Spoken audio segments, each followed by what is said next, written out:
Winning $5 million in the lottery was supposed to be a turning point for our family. My husband Ryan promised to buy me a beautiful new house, a symbol of our success and a fresh start. But on the very day we moved in, his first love waltzed through the door, clutching her son, tears streaming down her face. She claimed her husband had recently passed away and that she had nowhere else to go. Before I could even react, Ryan's face filled with pity, and he ushered her and her son into the house without so much as a second thought. And not just anywhere, he moved her into the master bedroom. Yes, our bedroom. Now there were 3 of us in the house, except one of us happened to be the woman Ryan dated for 7 years. When I lost my temper, yelling and demanding an explanation, Ryan didn't apologize. Instead, he turned on me, full of righteous indignation. Emily, how could you be so cruel? You know her husband just died. She's a widow with a child. You want me to throw them out on the street? When did you become so heartless? Even Ryan's mom, who had always acted like the sweet doting grandma, suddenly revealed her true colors. Look at all those rich men with 4 or 5 wives, she said with a smug smile. My son's a millionaire now. It's only natural he'd take in another woman, and since she was here first, it's perfectly fair to let you be the second wife. You should consider yourself lucky. I looked at Ryan, hoping he'd at least argue against his mother's outrageous claims, but instead, he nodded quietly in agreement.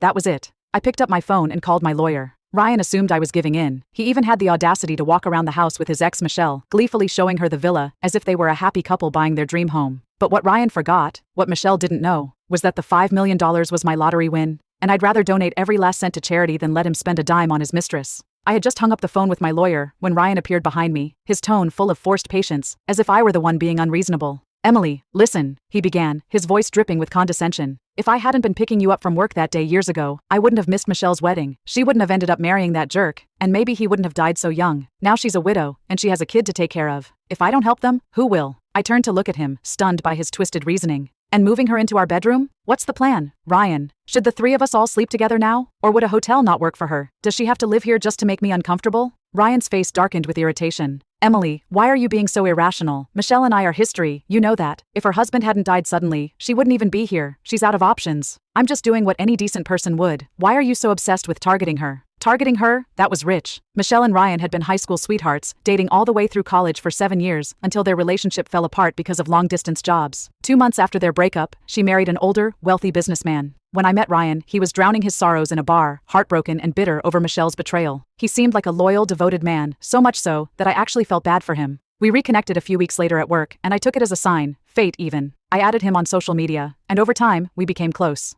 Eventually, he moved on from Michelle and fell for me. We had a whirlwind romance, and just months later, we got married. I still remember our wedding day vividly. Ryan stood in front of all our family and friends, holding my hands as he said I was the one who had saved him, the love of his life, and the reason he believed in happiness again. But now, here he was, willing to make me cry, just so Michelle and her son could live in our home. I clutched my chest, taking a deep breath to steady myself. So, you're really insisting on letting Michelle move in? I asked, my voice calm but cold. Ryan hesitated for a moment, then clenched his jaw and said, It's not like I'm making her my wife, Emily. Why are you blowing this out of proportion? Her son calls me Uncle Ryan. I have a responsibility to them, and now that we've won the lottery, I'm the only one who can give Michelle the life she deserves. I stared at him, my heart sinking further with every word. She's a widow, Emily, he continued, completely blind to how hurt I was. How can I leave her out there, alone, struggling to raise her child? And it's not like we can't afford it. Michelle even said she'd handle all the housework, cleaning, cooking, taking care of our daughter. What else do you want? It was clear to me now. Ryan had already decided how this new arrangement would work. He'd play the role of the generous provider, Michelle would be the homemaker, and I, his actual wife, was apparently just a bystander in my own marriage.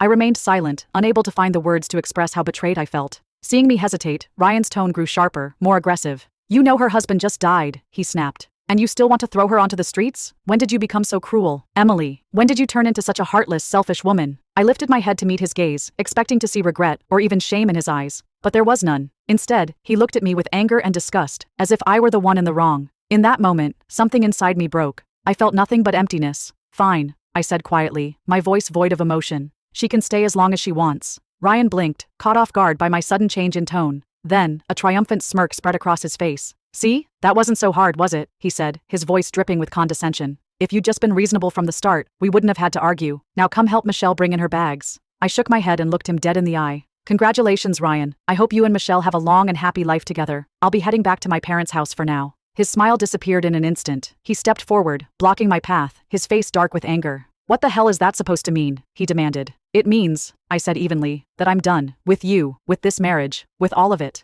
I reached for my 4-year-old daughter's hand and started toward the stairs, but before I could make it, Ryan's mother stormed into the room, her face twisted with fury. You're not taking my granddaughter anywhere, she shrieked. What will people say if you walk out on my son? Do you want to ruin his reputation? You'll stay right here where you belong. I let out a bitter laugh, meeting her glare with one of my own. Oh, I see, I said sarcastically. You want me to stay so I can play maid to your son's mistress? How thoughtful of you. Ryan's mom stared at me with utter disdain, her voice dripping with mockery. Who are you calling a mistress? Watch your mouth. If we're going by who came first, you're the other woman. She crossed her arms smugly and continued. Look at all those casino tycoons with 4 or 5 wives. My son's rich now. What's so wrong with him taking care of another woman? Michelle's prettier and better suited to represent the family in public anyway. Why don't you just stay home, do the chores, and serve us? Her audacity left me speechless for a moment, then I laughed. All this over $5 million?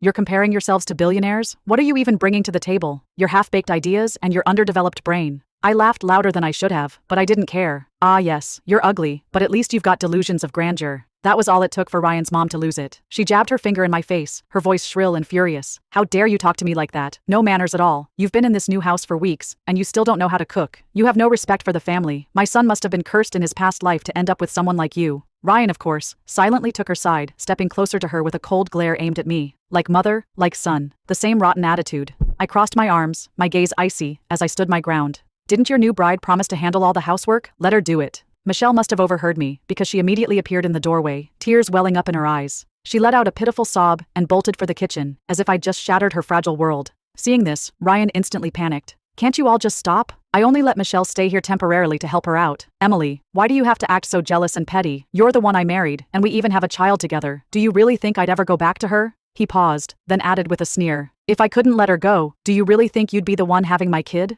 His words hit me like a slap in the face. My chest tightened, and I had to fight the sting of tears. Fine, I said, my voice trembling but firm. Let her settle in as much as she wants. I'm leaving.